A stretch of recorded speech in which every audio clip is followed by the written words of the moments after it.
మీరు ఇంటర్ చదివారా? నెక్స్ట్ ఏం చదవాలో కన్‌ఫ్యూజన్‌లో ఉన్నారా? మీ సందేహాలను తీర్చడానికి డాక్టర్ నారాయణ గారితో ఈ సెమినార్. నమస్తే రమగారు. నమస్తే జయ. రమగారు, సంకటహర చతుర్థి దీని యొక్క విశిష్టత, ఆ రోజు అసలు మనము ఆచరించాల్సిన విధి విధానాలు, ప్రత్యేకమైన పూజలు అందరూ చేసుకోవచ్చా? ఏంటి రమగారు అసలు? ప్రతిసారి మాట్లాడదాం జయ. మనం ప్రతి సంవత్సరం వినాయక చవితి అప్పుడు ఇది చెప్తూ ఉంటాం. సంకటహర చతుర్థి అంటే నెలకి 2 చవితులు వస్తాయి. మనం ఎట్లా వెళ్తాం, మన కాలం ఎలా నడుస్తుంది, మంది డేట్ల ప్రకారం పోతుంది. అవును, 1, 2, 3, 4 నుంచి 30 దాకా లేదా 31 దాకా, కొండకుచో 27, 28 దాకానే. అంతే అంతే. అయితే మన హిందూ దీని ప్రకారం, భారతీయ పాత విధానం ప్రకారం చాంద్రమానం నడుస్తుంది. ఈ చాంద్రమానం అంటే చంద్రుడి యొక్క కదలికలతో మన డే మారుతుందన్నమాట. తిథులు అంటాం వాటిని మనం. 28 ఇవి ఎట్లా పోతాయి? 28 కాదు, పోనీ 29, 30 చేసుకుందాం దాన్ని. పాడ్యమి నుంచి మొదలు పెట్టుకుని పౌర్ణమి దాకా 15. ఓకే. అక్కడి నుంచి 16వ రోజు నుంచి మళ్ళీ పాడ్యమి నుంచి మొదలు పెట్టుకుని అమావాస్య దాకా. ఓకే.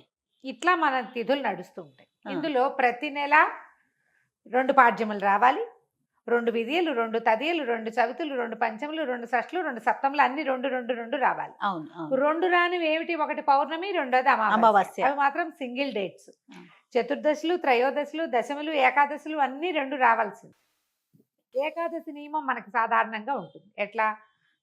శుక్ల ఏకాదశి, బహుళ ఏకాదశి. ఏకాదశి నాడు ఉపవాసం ఉండటం, ద్వాదశి నాడు ద్వాదశ పారణ చేయటం మన తాలూకు హిందూ సంప్రదాయం. అలాగే హిందూ సంప్రదాయం ప్రకారం నెలలో వచ్చే 2 చవితులని మనం వినాయక ఆరాధన చేయవచ్చు. ఓకే. ఈ చవితి ఆరాధన మనం ప్రత్యేకంగా ఎప్పుడు చేస్తాము? వినాయక చవితి చేసుకుంటాం.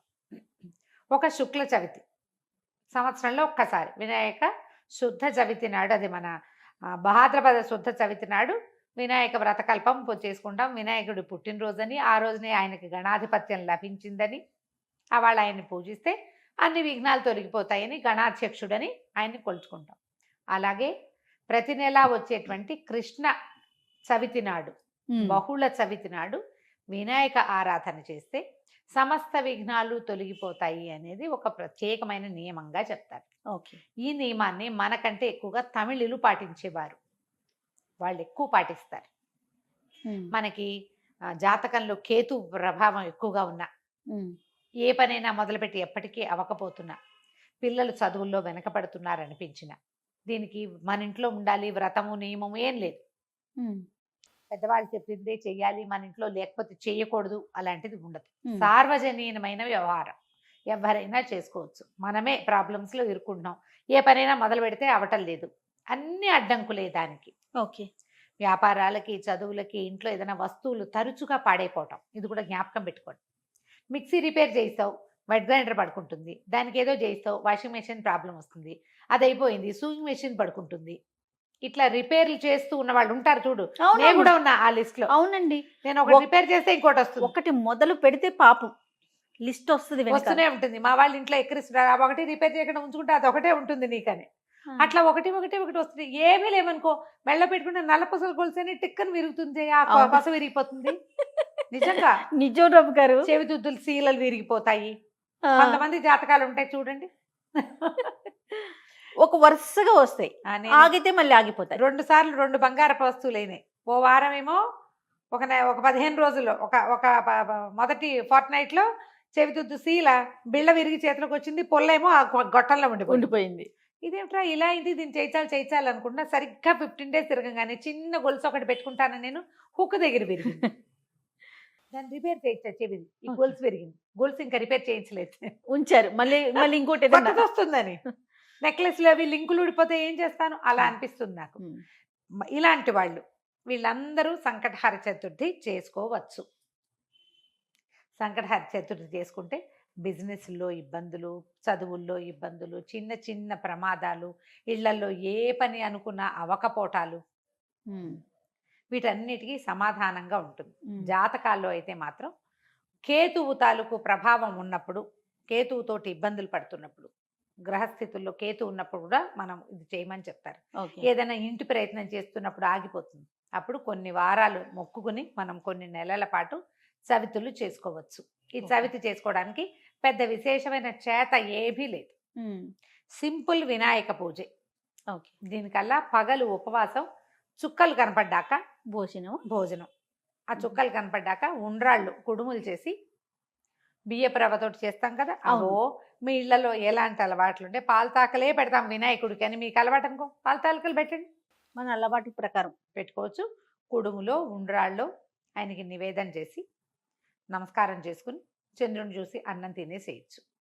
పగలు ఉపవాసం ఉండే సంకష్టి అంటారు. మహారాష్ట్రియన్స్ కన్నడిగులు బాగా చేస్తారే? బాగా ఎక్కువ ఉంటారు. మన వైపు తక్కువ, కానీ మన వైపు కూడా ఇప్పుడు కనపడుతున్నారు బాగా. నాకు కూడా అలవాటు ఉంది, నేను చేస్తాం. అంటే కమ్యూనిటీ వైజ్ గా చేస్తారా రమ్మగారు? అలా అట్లా ఏం ఉందా? ఉండదమ్మా, అలా ఏం ఎవరైనా ఇది ఓ చేసుకుంటారు. పెద్ద పూజ హడావిడి ఏం లేదు కదా. అది ఏకాదశిలానే, ఏకాదశి లాగానే. కాకపోతే మనం వినాయకుడికి కొలుస్తాం ఇది ఇప్పుడు. సంకటహార చతుర్థి. మనకి కష్టాలు ఇబ్బందులు ఉన్నప్పుడు రుణ విమోచన గణపతి స్తోత్రం అని ఒక ప్రత్యేక స్తోత్రం ఉంది. ప్రణమ్య శిరసాదేవం గౌరీపుత్రం వినాయకం ఇలా స్టార్ట్ అవుతుంది. ఆ స్తోత్రం చదువుకోవచ్చు. అబ్బే అవేవి రావండి. సుముఖశ్రీగదంతస్య కపిలో గజకర్ణికః మనకు వచ్చు కదా అంతే. ద్వాదశ నామాలు, అవి చదువుకోండి. వినాయకుడికి కొంచెం గరిక వాకిట్లో ఎక్కడైనా పెరళ్ళల్లో ఉన్న బాల్కనీ కుండీల్లో ఉంటే గరికని పెక్కకుండా ఉంచుతా నేను. అవి వినాయకుడికి పెట్టుకోవచ్చు అని చెప్పి బుధవారం నాడు పెట్టచ్చులే అని ఆ 2 గరిక పోచలు వినాయకుడికి సమర్పించడం, ఉండ్రాళ్ళు సమర్పించి నమస్కారం చేసుకోండి. ఇది చాలా మంచిది. మరి పసుపుతోటి వినాయకుడిని చెయ్యాలి అదేదో సిద్ధాంతంగా చెయ్యొద్దమ్మా. ఎంత సింపుల్గా అయినా చేసుకోవచ్చు. సాయంకాలం సమీపంలో ఉన్న ఏ దేవాలయంలోనే గణపతి చతుర్థులు చేస్తారు. అన్ని చోట్ల వినాయక ప్రతిష్ట ఉన్న ప్రతి చోట సంకటహర చతుర్థి పూజ చేస్తారు.